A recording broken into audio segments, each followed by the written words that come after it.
very racist, anti-Semitic sometimes. And it's so funny that they keep bringing up Nick Fuentes glazing Stalin. Like, that's God, the mind of a liberal, man. They unironically will be like, no, Stalin and Hitler? That's crazy. It's like, bro, come on. Come on, brother. Come on. It's just like...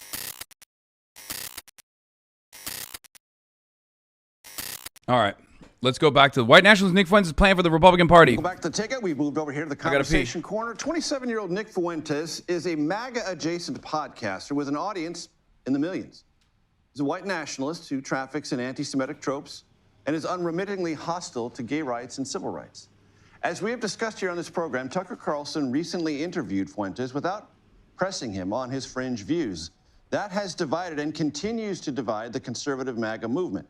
Now Fuentes wants to play a role in GOP mobilization leading up to the midterm elections. Tanner Nah joins me now with fresh reporting on Fuentes' intentions. Tanner is with the Free Press, which you probably know, owned by CBS's parent company, Paramount Skydance. Tanner, it's good to see you. Thanks for joining Thanks me. for having me.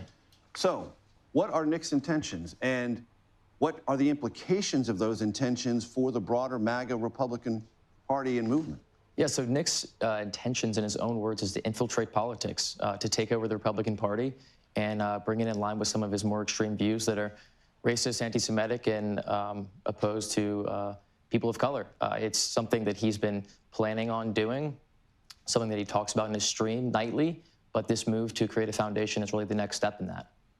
And how would he make that real? How is he going to try to do this? Is he raising money? Is he going to do voter mobilization things? Is it beyond the podcast and streaming space? Yeah, so my report at the Free Press outlines how he is revamping a America First Foundation, which is a 501c4 that allows him to raise money from major donors, create programming. Will not disclose them and be able to give those to candidates moving forward in the midterms. And explicitly, he wants to influence the midterms to be more in line with his agenda. And what does the Trump White House, if anything, think about this? You know, it's unsure. We talked to some White House officials. Some of them brushed it off. Some of them said it's very unfortunate that Nick Fuentes has such a large following, and that some of those voters might be vocal and might demand that some of these Republican candidates cater to their interests. It's unclear just because it's such an online phenomenon. But going forward, it's something that GOP operatives are definitely going to be looking at. And the Tucker Carlson of it, how, based on your reporting, is that being evaluated and being debated within the conservative and MAGA movement? Absolutely. It is completely fracturing and stoking these huge arguments. The Tucker Carlson interview with Nick Fuentes got millions of views, brought Nick really into the spotlight in a way he hadn't been before. You guys want to see something crazy, by the way? I got this shirt at Army Logic. Dude, look, it's got these like little tassels. Isn't this the same thing Jewish people wear? Like Orthodox Jews? I didn't even fucking realize. Why is this so big? Oh my fucking God, lol. Yes, they have been driving me absolutely crazy. I mean, it's dripped up. Cultural appropriation. Congrats on the conversion. Brother, I'm gonna be honest. It's pretty fucking drippy. You know, I have talked about the Hasidic hats, the sex-having hats, right? When in the Orthodox community, when someone gets married, they get a hat, like the fur hat. I fucking love that shit. I think it's dripped up as fuck. No, it ain't, King. I love you too much to lie to you. No, I think the tassels are different. Tzit. But I'm gonna be honest. Zit. Those tassels are kind of fucking fire. Straight up. I think it's cool. Like, from a purely fashion perspective, I think it's cool. But I also like the tefillin too, fashion-wise.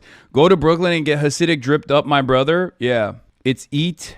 Is that how you say it? Seat. They aren't a shirt, though. It's an item that goes into your pants. You have to hold them a certain way between several of your fingers when you bless them each morning. It's kind of cool. Anyway.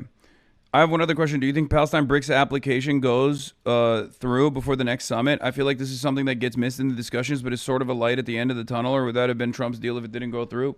The BRICS application for Palestine? I don't know about that. Be drip, my brother in Yahweh. Straight up. Anyway, let's continue. Terminology I've heard, glazing. Glazing, yes. Tucker Carlson, it was not a combative interview. It was quite friendly. It was much more friendly than it was with someone like Senator Ted Cruz that Tucker interviewed just a few months ago. And lots of people within the movement, MAGA and conservative, have spoken. Thoughts on China still doing deals with Israel? Big drama on Twitter. I already mentioned it. I've talked about it a million times over. You guys know what my fucking position on this is. I think it's fucking ridiculous. I think China has a lot more power and a lot more prowess on the international stage than a lot of these fucking supposedly pro-China people give it credit for. Like, a lot of pro-China accounts are like mad. If you were to say, listen, you're American, you have no room to fucking, you have no leg to stand on, well, there's truth to that, right? There's truth to that. Like, as Americans, we're the reason why Israel is what it is, right? Like, for us to be like, oh, what the fuck is China doing? It's like, okay, well, what the fuck are we doing, right?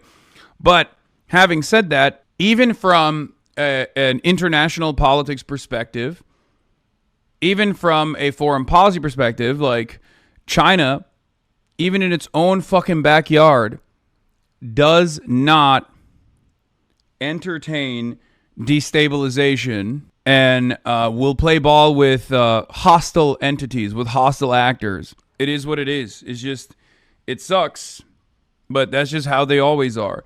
Except in Myanmar, no, Myanmar is a perfect example of this. What are you talking about?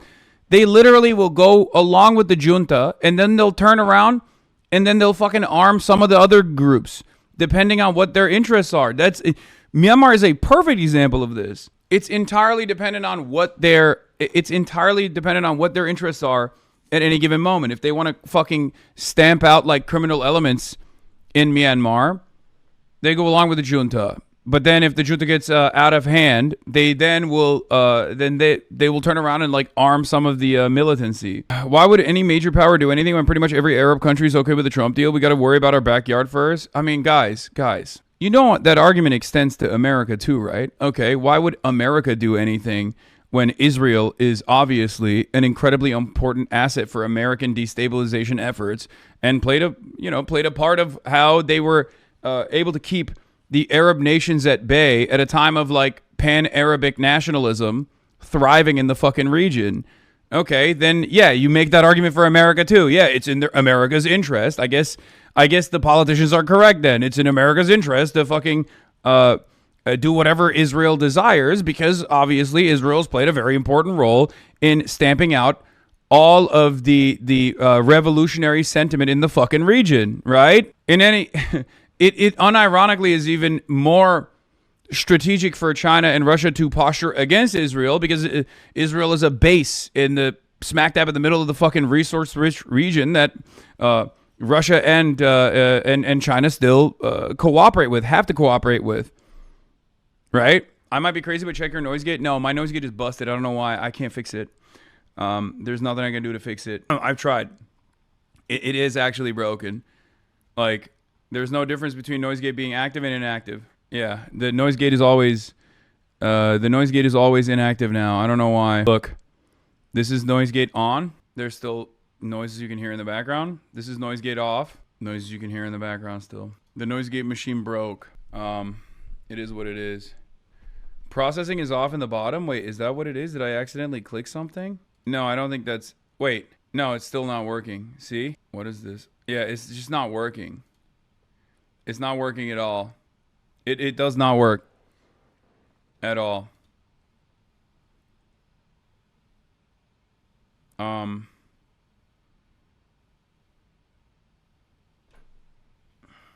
No, it's not fixed. You can still see it got quieter, but that's because I moved away. Reset the mixer after stream. No, it's still not working. See, you can hear this. Normally, with the noise gate, a light finger snap should not be heard unless I'm talking. You can use the OBS noise gate in the meantime. No, OBS noise gate is shit. Weird static out the tinfoil. Okay, let's just keep going. Do you like Israel? No, I do not like Israel. And correct me if I'm wrong, Tanner, that it is in part a generational divide. Young men, for whatever set of reasons, maybe they don't know enough about history, maybe they need a little bit more history about the Holocaust, about World War II, about who Stalin was, who Hitler was, but for whatever set of reasons, they have, at least for the moment, gravitated in Nick's direction. That's given him a kind of accumulated online clout, has it not? Absolutely, absolutely. Nick Fuentes is wildly popular online.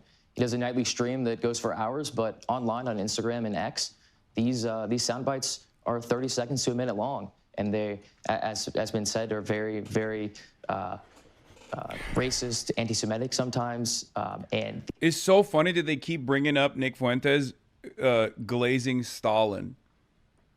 Like that's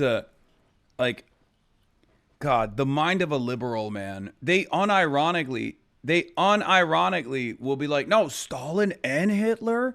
That's crazy. It's like, bro, come on. Come on, brother. Come on. It's just like, there is a difference. You know what I mean? Please. There is a very significant difference, especially in terms of defeating Hitler. They act as though it's even worse that he says Stalin than Adolf Hitler. And as long as liberals have this psychotic, anti-communist, anti-socialist slant, they will never be able to distinguish. As long as they try to sit smack dab in the center of this, like, and this is not to say Stalin is devoid of criticism, right? Like, there's plenty of worthy criticism of Stalin as well. But like, the idea that you are sitting at the center, at the comfortable center here of anti-Nazi and anti-socialist, anti-communist sentiment is part of the problem, is part of the reason. This like universalization of like extremes on both sides is unironically how we got here, where Nazis can be like, well, these guys have a different alternative, that they're an alternative vision for society, and so do we. What's so different about it? You're eating the bait when you bring up Stalin. You're being fucking stupid. This isn't to say like, oh, you should defend Stalin or whatever. I'm not even saying that. I'm just saying that you're playing into this idiotic worldview, where you end up normalizing Nazis more, okay? That's what you end up doing. When you look to socialism and communism as an equivalent dangerous ideology as Nazism, you don't end up actually successfully tarnishing both values or both ideals. You did for the longest time during the Cold War, certainly, but nowadays when you do that, you're not actually successfully pushing people away. You end up simply playing a role in normalizing Nazi ideology as simply a deviation, a different way of existence, a different ideology. It's not. There's a reason why certain ideologies are more dangerous than others.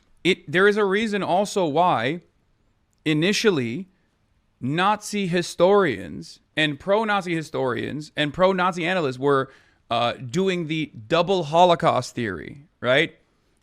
It's a form of Holocaust revisionism and Holocaust denial, where they would engage in this like double genocide theory to be like, well, the USSR was also just as genocidal, if not worse, because then ultimately you look at the numbers and you're like, well, they killed even more people. Look at the Black Book of Communism. Communism has killed 700 billion people on the planet. They've killed every person on the planet. Don't you think that's worse than Nazism? You're opening the door as a liberal. You're opening the door to you're opening the door to say like Nazis were actually not as bad as the communists were. And then also the final version of that, ideology is to basically say we fought the wrong side on World War II, which is, you know, when you come to the maximalist conclusion that maybe the Nazis weren't so bad, right?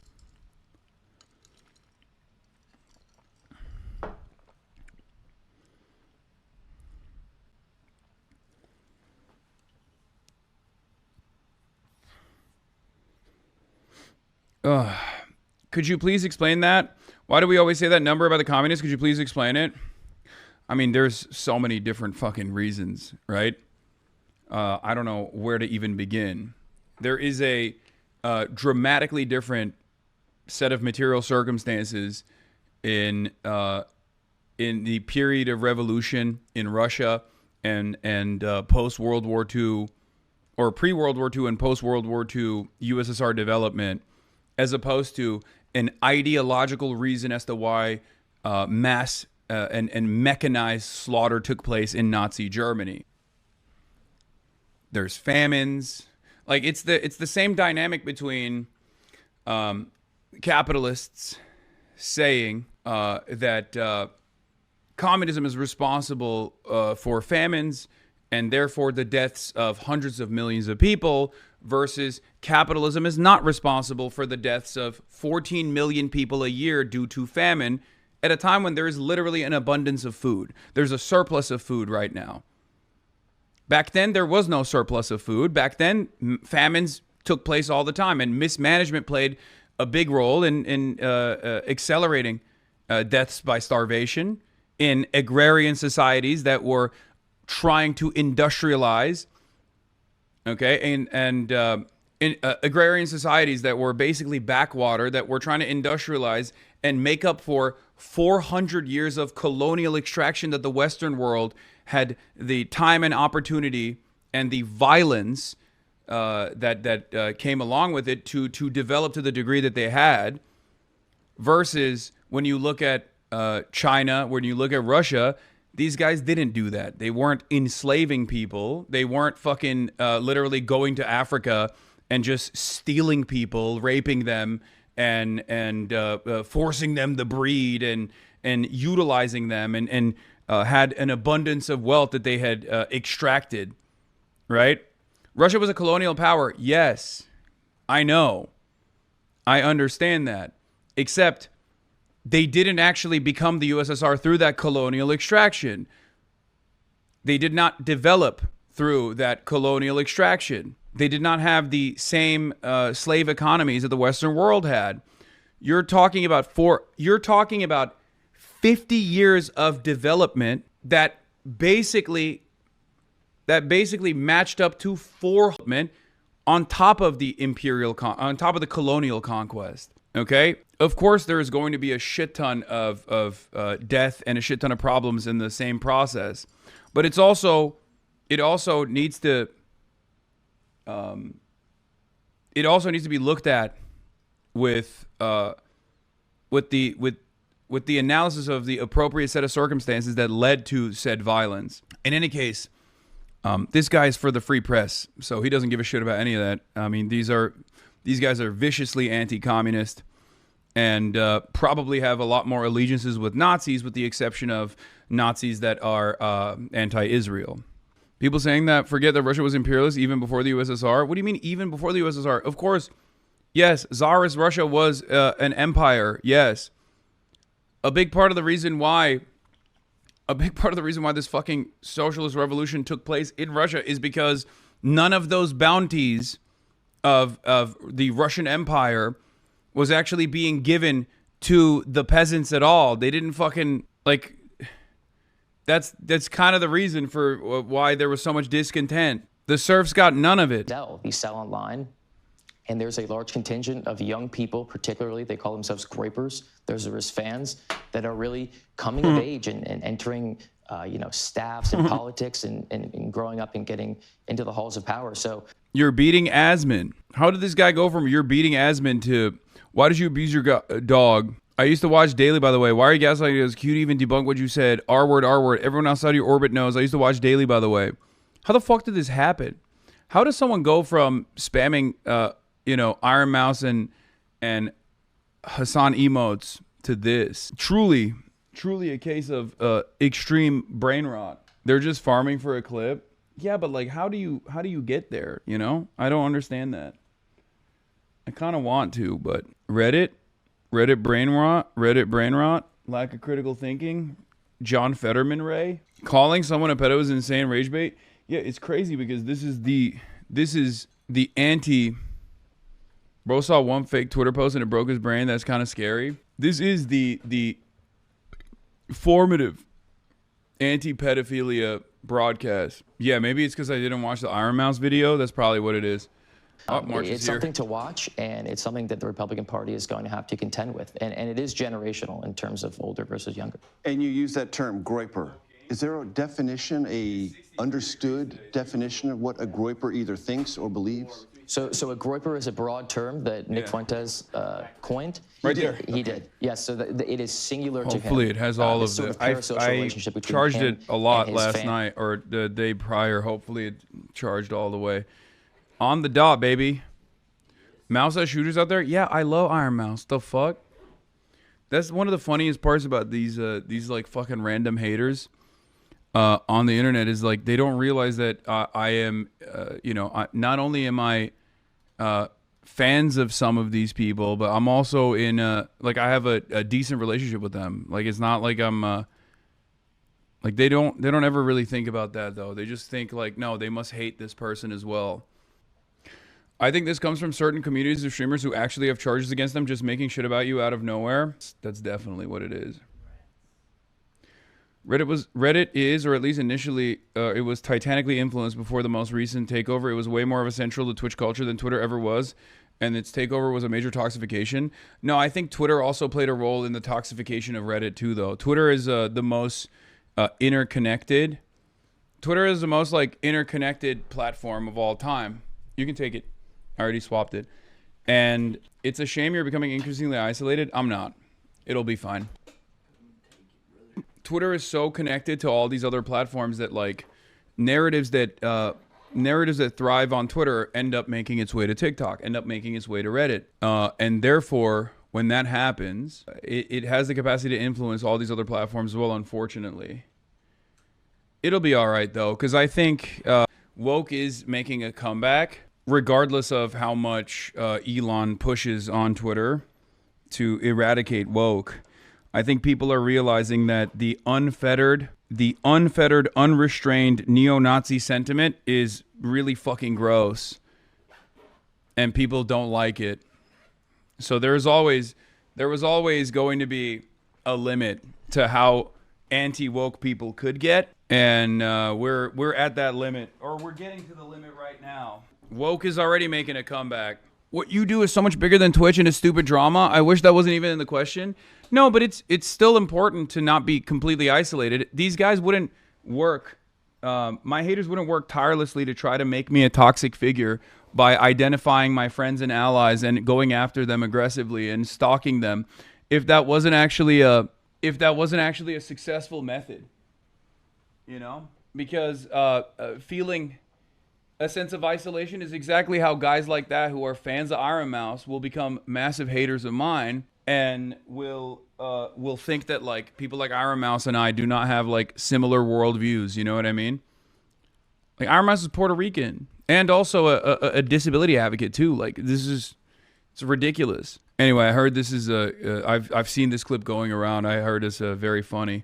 This is Charlie. She streams, by the way, and she's a feminist. She's great. Enemy Charlie. Let's take a look. I'll try to rephrase this. I'm gonna reframe, and I'm just gonna be totally honest with you.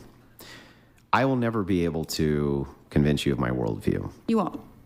I know, but the reason is not because I'm not a great orator, or I don't make good points, or I haven't said things which should be compelling to a person.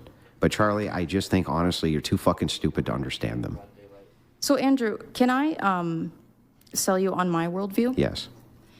Your wife has 3 baby daddies and has been married twice before. And you you lick sniz.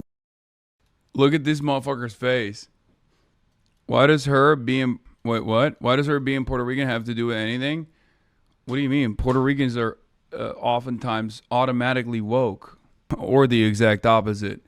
And Iron Mouse is woke for obvious reasons, for the reasons, the historical reasons of Puerto Rico being a territory. There's hella Puerto Ricans in this chat. It can go either way. It's one or the other.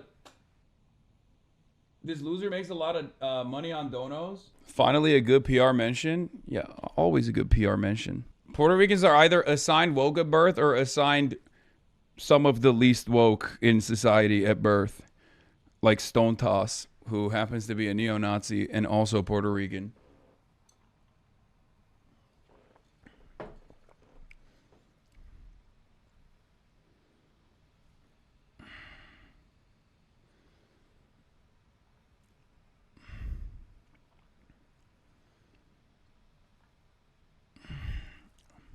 You lick sniz. Under your religion. What a good counter. You lick sniz. What does sniz mean? Is he trying to say pussy like a baby?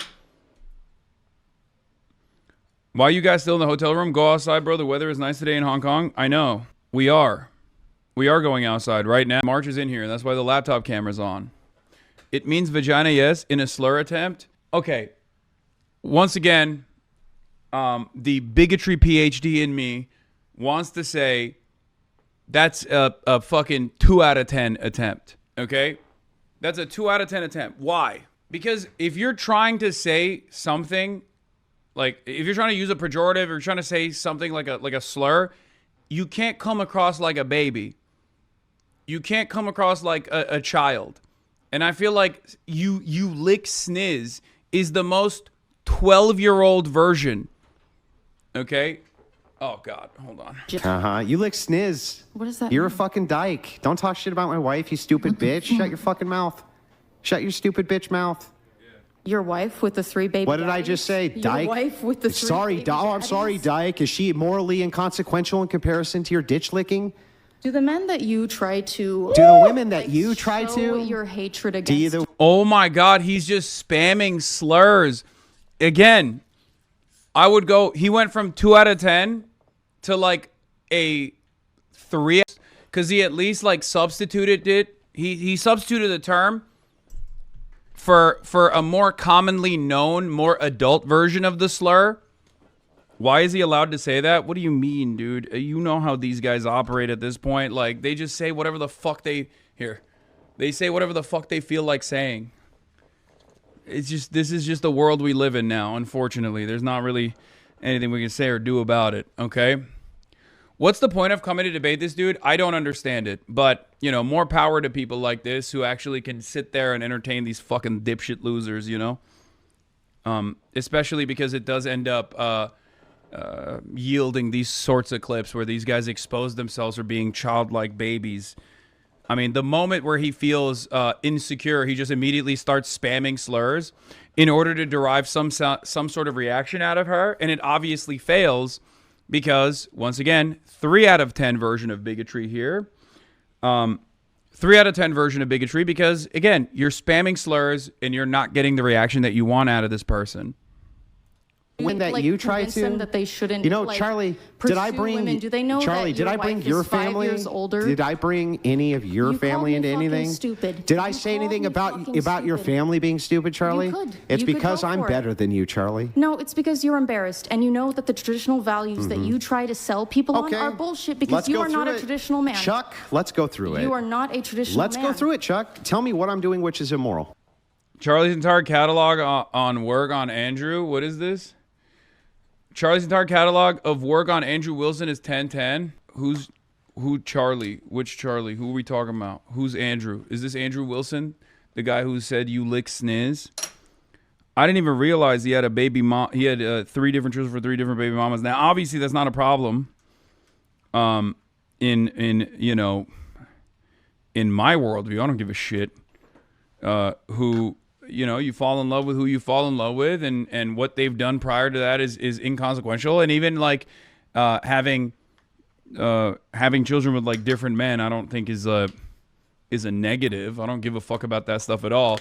But I know he cares, and I clearly, not only does he care, but he's also deeply embarrassed by it.